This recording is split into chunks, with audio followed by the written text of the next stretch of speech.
नमस्कार किसान साथियों, बागड़ी किसान न्यूज़ चैनल पर एक बार फिर आपका हार्दिक स्वागत है। आज हम चर्चा करेंगे प्रधानमंत्री फसल बीमा योजना के ऊपर। जी हाँ दोस्तों, आज हम प्रधानमंत्री फसल बीमा योजना पर चर्चा करेंगे। पिछले 2-3 दिनों से प्रधानमंत्री फसल बीमा योजना का पैसा किसानों के खातों में आ रहा है। जिन किसान भाइयों ने पीछे अपना बीमा करवाया था, उनका बीमा अभी किसान भाइयों के खातों के अंदर डालना प्रारंभ कर दिया है, जो आजकल के अंदर खातों के अंदर आ जाएगा। साथ ही एक बड़ी खबर और आ रही है। चर्चा में आगे बढ़े उससे पहले से मेरा अनुरोध है कि वीडियो को लाइक कीजिए, शेयर कीजिए, चैनल को सब्सक्राइब करना ना भूलें और अपनी राय कमेंट बॉक्स में जरूर दें। चलिए बढ़ते हैं खबर की ओर।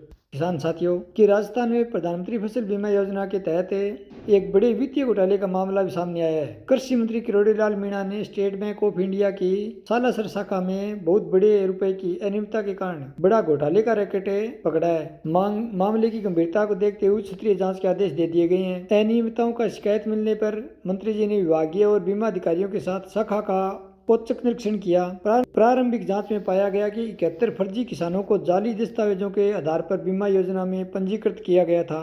इन व्यक्तियों को बीकानेर जिले की गजनेर तहसील का कृषक दर्शाते हुए फर्जी भूमि और अभिलेख और सरसों फसल का विवरण तैयार किया गया है। इन्हीं दस्तावेजों के आधार पर बीमा पॉलिसी जारी की गई और करीब 9 करोड़ रुपए का दावा प्रोसेस किया गया।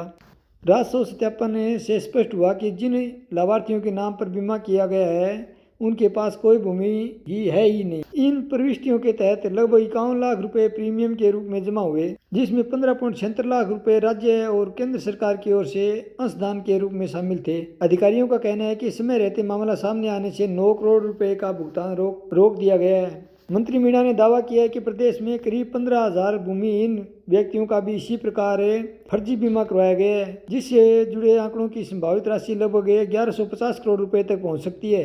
आशंका है कि बैंक कर्मियों और बीमा एजेंटों और बिचौलियों की मिलीभगत से यह रैकेट लंबे समय से सक्रिय था। मंत्री ने सभी दोषियों के खिलाफ एक्शन लिया, स्वतंत्र एजेंसियों के स्वतंत्र जांच कराने और संबंधित बीमा कंपनी को ब्लैक लिस्ट करने तक की चेतावनी दी है। उन्होंने स्पष्ट कहा है कि किसानों के हितों से समझौता करने वालों के खिलाफ कठोर कार्रवाई की जाएगी। इसी के साथ राजस्थान के अंदर कटाई के बाद सूखने के लिए रखी फसल को भी बीमा दायरे के अंदर शामिल करने का अनुरोध चल रहा है। राजस्थान में बेमौसम बरसात, ओलावृष्टि और चक्रवाती वर्षा के चलते कटाई के बाद खेतों में सूखने के लिए रखी रबी फसल को हुए नुकसान की भरपाई व प्रधानमंत्री फसल बीमा योजना के तहत की जा सकेगी। कृषि विभाग ने स्पष्ट किया है कि कटाई उपरांत 14 दिन तक खेत में रखी बीमित फसल को यदि असामयिक मौसम में क्षति होती है तो इसे व्यक्तिगत आधार पर बीमा कवरेज का लाभ मिलेगा। हालांकि इसके लिए प्रभावित किसान को फसल खराब होने की सूचना 72 घंटे के भीतर देना अनिवार्य होगा। यह सूचना कृषि रक्षक पोर्टल या हेल्पलाइन नंबर पर भी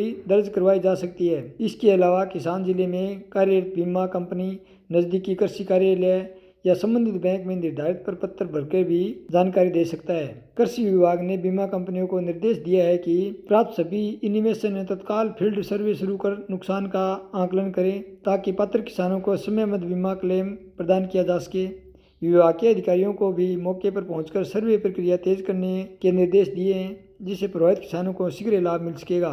तो दोस्तों ये थी राजस्थान और देश विदेश के लिए ये थी राजस्थान के अंदर फसल बीमा के लिए एक बड़ी सूचना। एक अच्छी बात ये थी कि कटाई के बाद सूखने के लिए अगर फसल रखी गई और उसके ऊपर ओलावृष्टि या बरसात या आंधी तूफान आ जाता है, उससे किसान का नुकसान होता है, तो उसके अंदर भी किसान को फायदा होगा। अगर उस फसल का बीमा करवाया है किसान ने, तो इसकी सूचना 72 घंटे के अंदर संबंधित अधिकारियों को दें, जिससे किसान को उस फसल का बीमा मिल सके। ये एक अच्छी बात है। दोस्तों वीडियो आपको कैसा लगा? वीडियो को लाइक कीजिए, शेयर कीजिए, चैनल को सब्सक्राइब करना ना भूलें। अपनी राय कमेंट बॉक्स में जरूर देना, ताकि हमें पता चले कि आपको वीडियो कैसा लग रहा है। जय जवान जय किसान साथियों।